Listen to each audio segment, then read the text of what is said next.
Hi there. Good morning, good afternoon, and good evening, depending on when you get to see this video. My name is Michael Essen.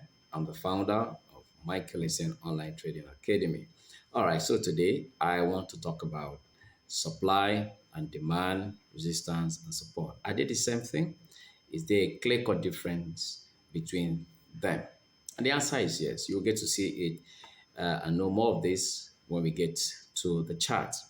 But if you're here, I just want you to hit that subscribe button and then tap on the notification but a bell as well so that all the content will be pouring out here.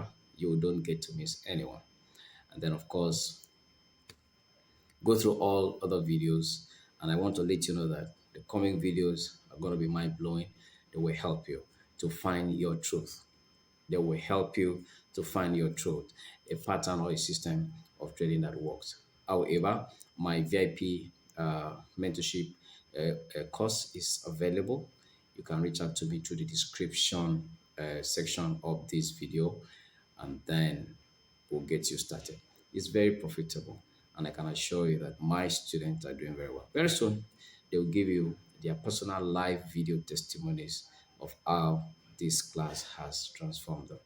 I'm not saying I'm the best, but I tell you that with great management, discipline, you're definitely going to succeed.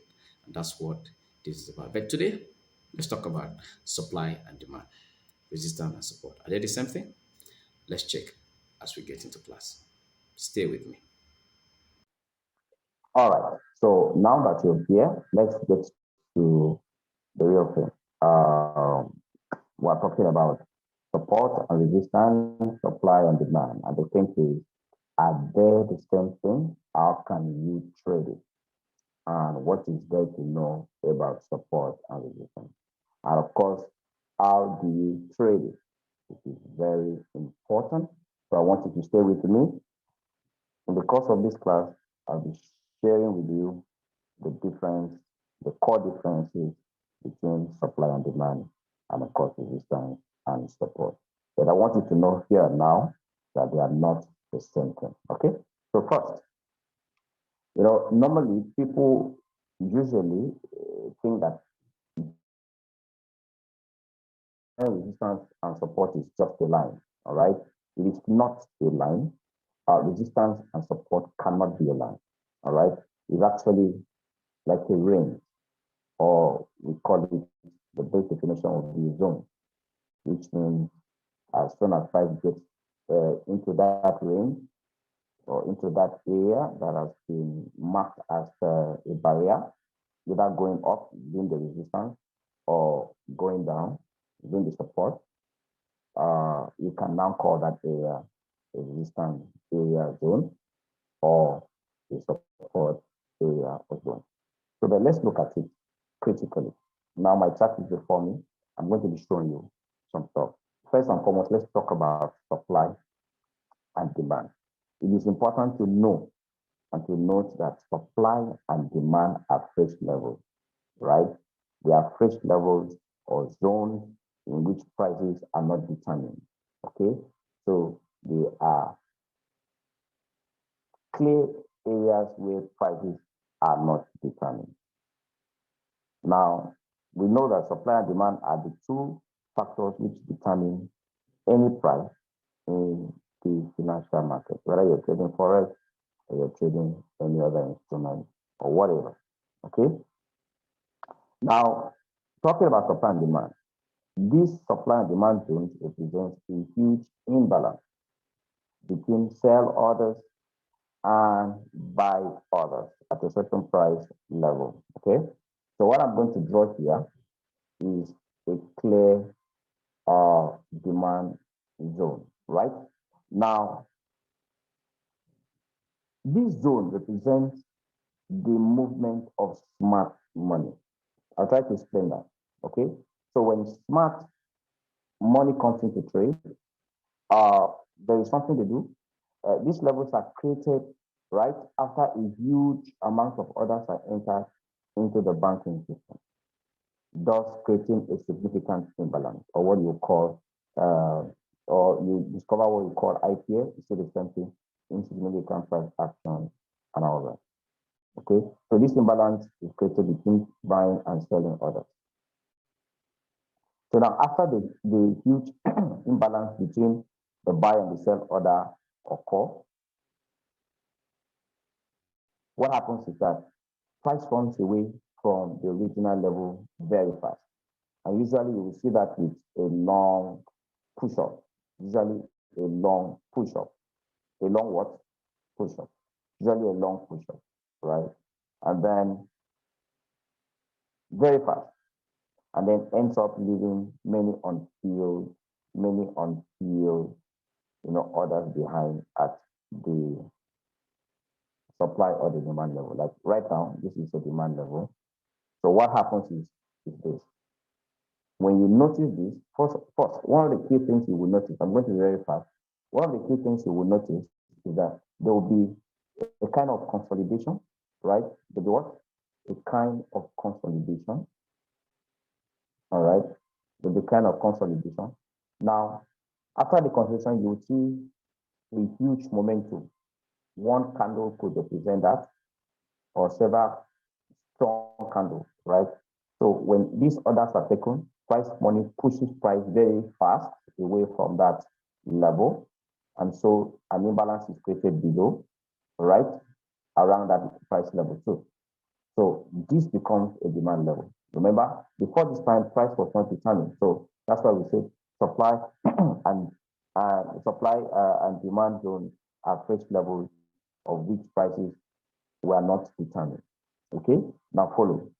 So when this happens, and one of the things we see that after a small, consolidation, back and forth movement of candles within that region, the next thing is that price, spot money will push price higher in case of the demand in a very fast momentum.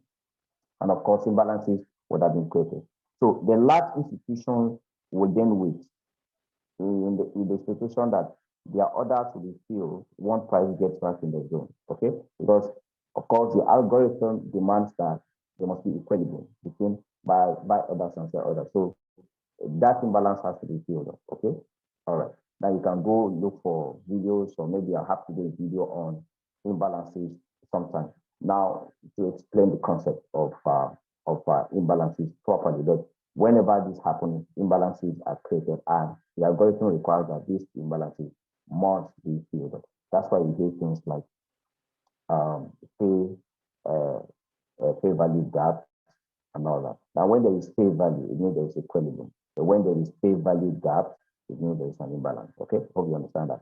Now, so when you see this, how do you trade this? How do you trade demand zone? Now, remember that it is a demand zone that gives birth to a support in the future, right? And it's a supply zone that gives birth to a resistance in the future. Now, I'm going to show you, all right?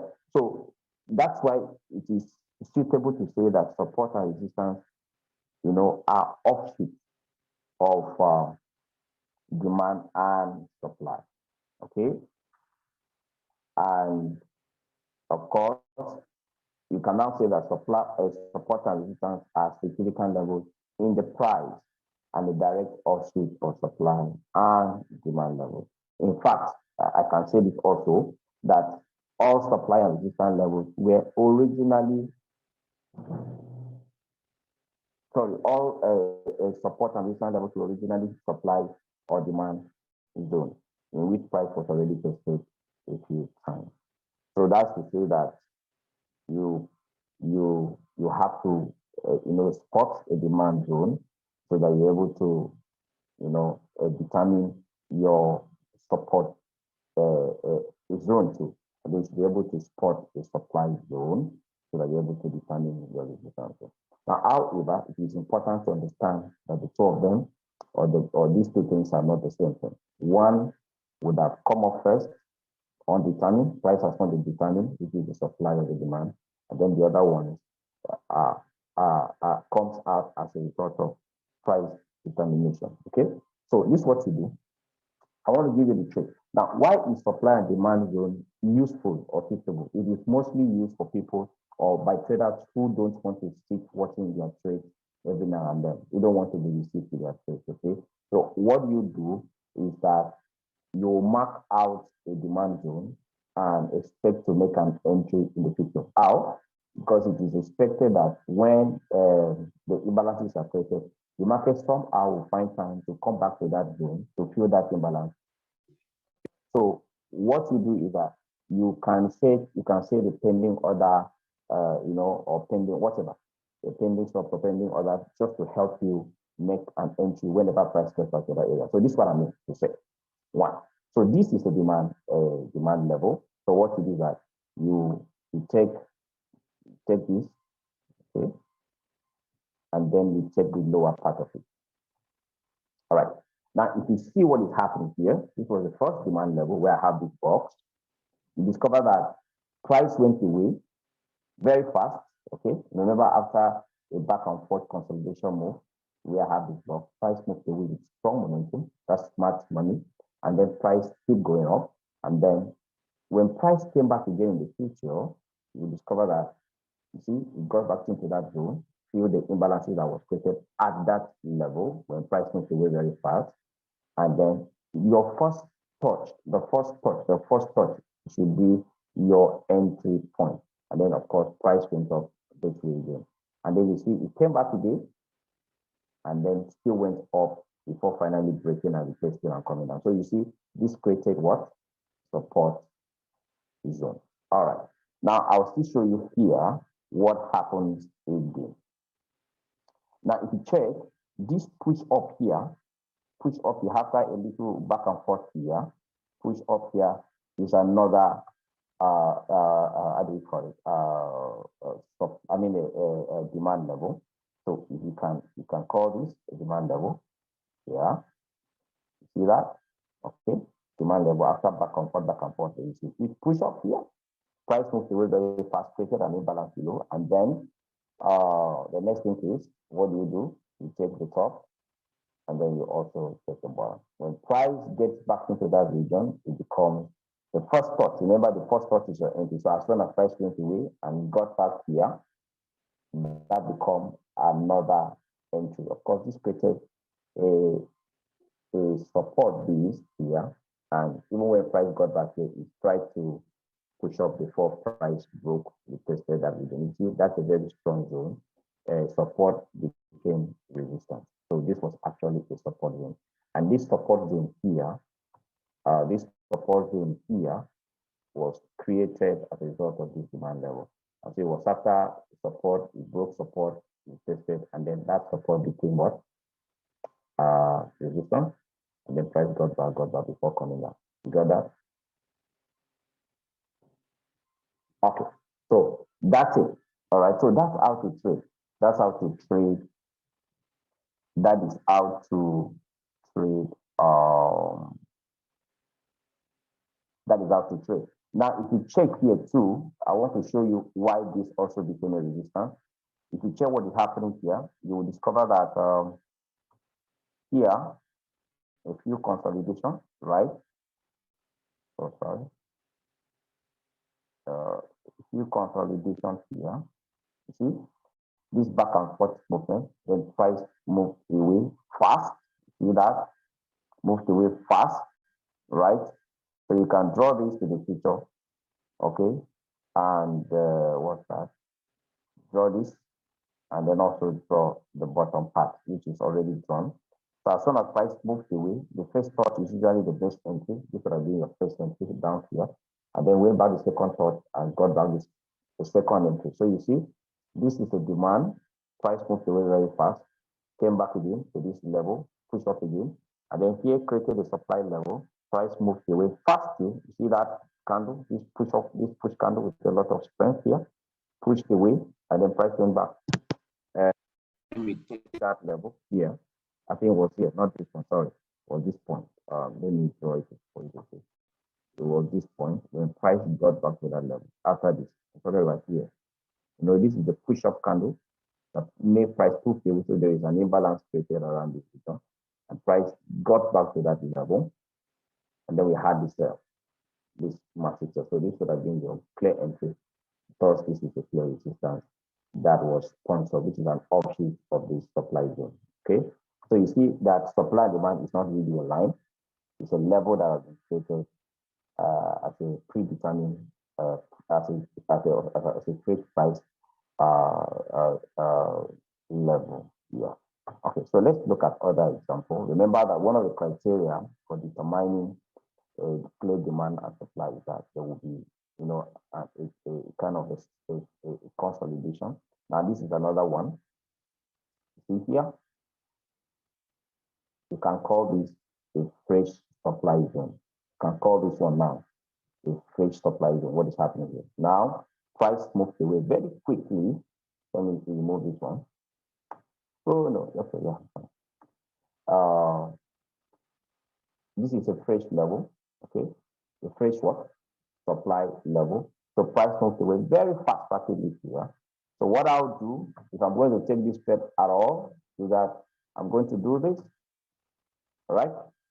And wait for this price whenever it's going to come back here to get there. So when it gets back, let's assume, I think this may not happen anytime soon because this is like a very flat, so we expect price to still come down. But if for any reason price gets back or somehow to this level, this will become a fresh entry for a sell because this would have created a resistance as a result of this push away or as a result of the supply level. So this will become our first entry back down. So this is how some traders trade. They are willing to wait until price gets back to this. For those who are trading demand and supply and demand and support kind of trading. Okay. So now remember that all of this information is to build your trading arsenal so that either you're using this pattern or you're using this other pattern or using this pattern. Now, at the end of the day, you have options to trade with. However, that does not stop you from focusing on one kind of pattern. I've known people that all they trade is divergent. I've known people for over the years, all they trade is divergent. I've also known people that trade flat patterns. I've known people that trade smart money and the rest of it. So, but the point is, like I said in my previous video, the very last video before this one, just find your truth, okay? Find your truth. And by finding your truth, I mean what really works for you. Stay there. It doesn't mean that you have to make money every day. That's the problem some of us are still dealing with. The fact that you not make money on Monday, you don't make money on Tuesday does not mean you're not a good trader. No, sir. There are people that are willing to wait for 34 days to make an entry. And when they make that entry, it's able to sustain them for the week, right? I have one of my deputy students, I think he is listening to me now. He took a trade. Guess what? That was the first time he ever took a trade and allowed that trade to run for almost 1 week after he had finished the classes with me. And then his pattern of trading changed. He doesn't have to look for entry every day. One entry can sustain him a long time. So you see, that is very critical. That is very important, right? So you don't have to trade every day. It depends, of course, on the type of trader you are. If you're a scalper, you may want to scalp for opportunities every day. If you're a swing trader, you may look out for a good entry opportunity and allow it to run. If you're an intraday trader, you may decide to look for trade opportunity on a daily basis. So anyone that suits your trading pattern is fine. You should go for that. Okay. So that I'm just trying to show you the distinctiveness between supply and demand, resistance support. So don't confuse the two of them going forward. One must come first and then produces the other one. Of course, supply and demand will come first before resistance and support are created. So that is that. Let's look at for more example. Okay, let's look for another asset. Maybe this is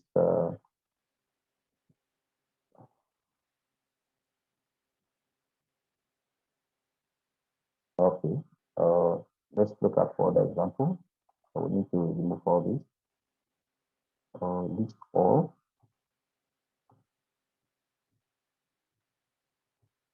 Okay, so let's check 25. You can find anything. Okay, and something like this.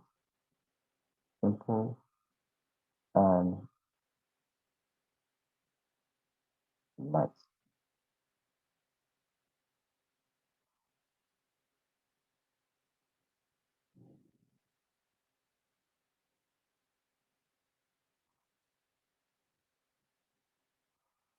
don't know if this is sufficient to say, but let me see. Yeah, can we say that?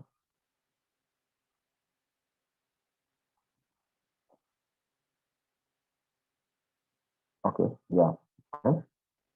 So you see, there'll be a lot of back and forth, and then price pushed up aggressively out of here. And then from there, the momentum has been very strong. All right. So which means smart money got in. So there's kind of imbalance created there. If you go to smaller company, you see that. And then what I'll need to do is I'll just mark here, and then I'll mark here. Okay. Although this, remember that you have to now try listen, please. I have to say something at this point. I'm just trying to show you how supply leads to resistance creation, or and then demand leads to support creation. So this is like a demand. Now, this is the first time that the market got here, and it's just trying to respect to react at this region, and price just went on a bit before going down. There is something I like to say, and I want to say it now. I've said it in my previous video. You need to understand the order flow of the market generally, and make sure that if you want to be good, like most especially for those who are swing traders, listen to this advice. If you want to trade and have peace of mind, allow your trade to run, understand the order flow of the market first, and then make sure that all your entries are in alignment with if the order flow, all right, the overall order flow. Now remember that you can deduce the overall order flow from using weekly time frame or daily time frame. Now, if the overall order flow is bearish, make sure that most of your entry would have come in from bearish order block. Is that okay? Make sure that you are looking out for supply level that will give better resistance level. So your entry would have been more of supply level resistance level entry. Other than that is if your order flow is bearish. I don't know if I'll be able to connect to something. So at the end of the day, you are not trading against overall trend, no matter what you see. Is that okay? All right. So I think we're going to make do with that one. So then I'm just trying to let you know how to determine those levels. After a small consolidation, there's price push up with a lot of aggression, and that is it. So let's look at here. We can find anything. Let's go here.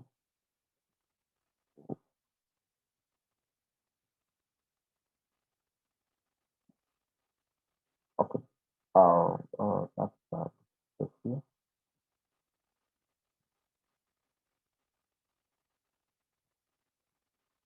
Mm-hmm.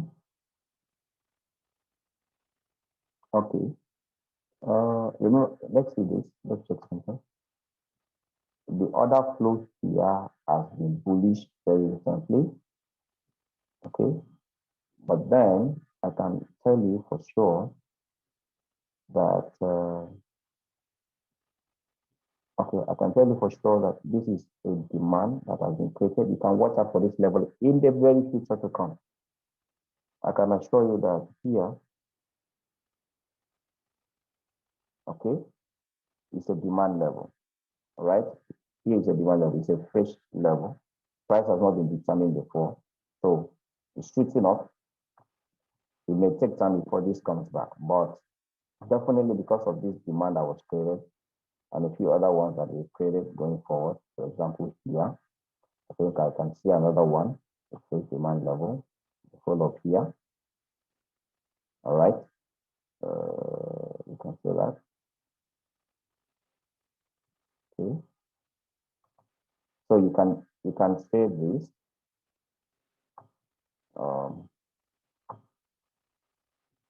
Something like that. Yeah.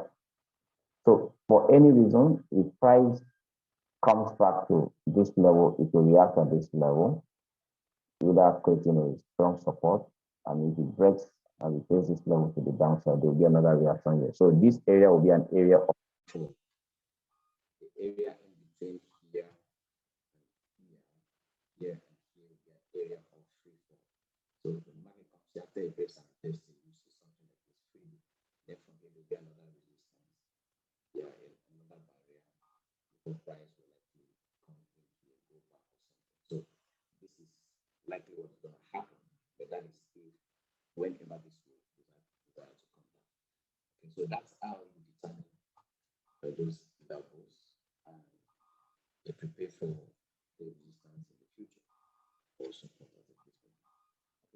So let's look at a few more examples.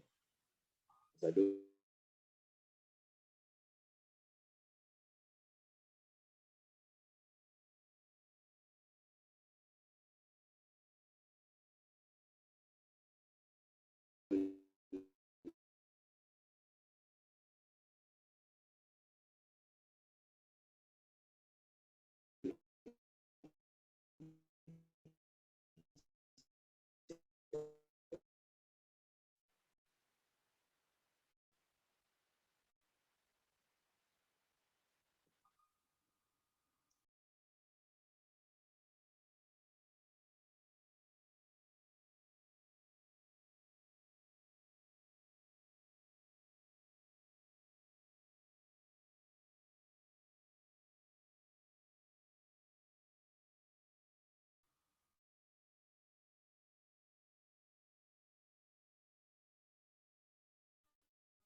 Okay, sorry guys. I think a call interrupted that class. So now, this is where we are. Okay, so we're looking for another example. Let's go here.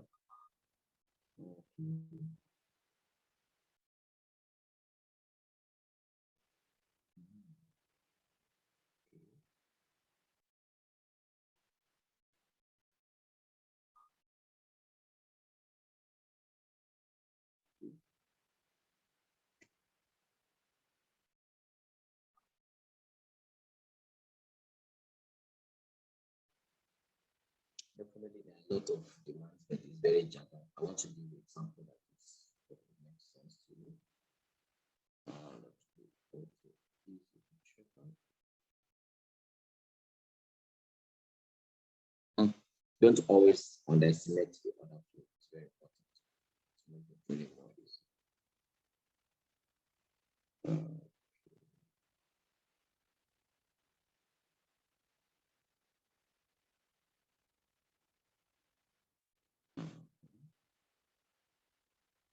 Okay, okay. So here is another example. You can see the other flow is bearish. So we can find this supply zone, all right, after a back and forth movement around here. See that? Price moved away quite fast. This pushed down and price came down here. So you see that you can draw this and also draw this. And then price moved away and got back into that zone. You see, this is the candle that pushed away price very strongly. And then after a consolidation back and forth, a price within that zone. And then price moved away fast and then came down. The first touch is usually the best entry. So this would have been the very best entry here. The price would have come. So this is like the resistance now. The resistance has been created as an offshoot of the supply level. So that is the concept behind supply level. So they are not the same thing. They are not the same thing. They are purely the same thing. They cannot be drawn. They are purely different things. They cannot be drawn the same way. And that is what I want to let you know. So how do you trade this? When you determine the demand level and the supply level, draw a line to the future. Whenever price gets up to that level, that you mark that level to be a very good POR, point of interest, and then you make your entry, and then you set your stop loss, of course, determine risk reward ratio, or just place your stop loss a bit above the high of that supply level. Stop loss should be a little above the high around here, or the support, as the case may be. And that should be it. However, remember that whenever this kind of thing happens, for example, if this was the case, there is liquidity created below it. So definitely sometimes smart money will want to take out the liquidity below or the liquidity above. It happens in some cases. So you have to be sensitive about that because that will lead you to learn about smart money concept. A part of that is institutional kind of smart money concept, what they do, how they do that, and the best time for entry. Of course, this is what I teach. This is part of what I teach in my VIP class. It's very, very instructive, and it's very rich and very profitable. And I say that. So I just hope that this will help you. And if you have questions, you can reach out to me. Check the description, parts of this video. You'll be able to have access to me and ask your questions or even enroll for my mentorship or every class. And I tell you what, definitely going to get back. So you can do this. Try this out. Send me screenshot and let me see if you got it right. Thank you very much. And I want to wish you the very, very best. All right, so welcome back. So now that you've seen the difference between supply and demand, resistance and support, go through your different charts and mark these areas and see how this market respects these areas. Trade that way. It also an option. It can also give you a pattern to trade. And remember to subscribe and to hit the notification bell. A lot of good content will be coming around. I don't want you to miss anyone. See you in class. Cheers.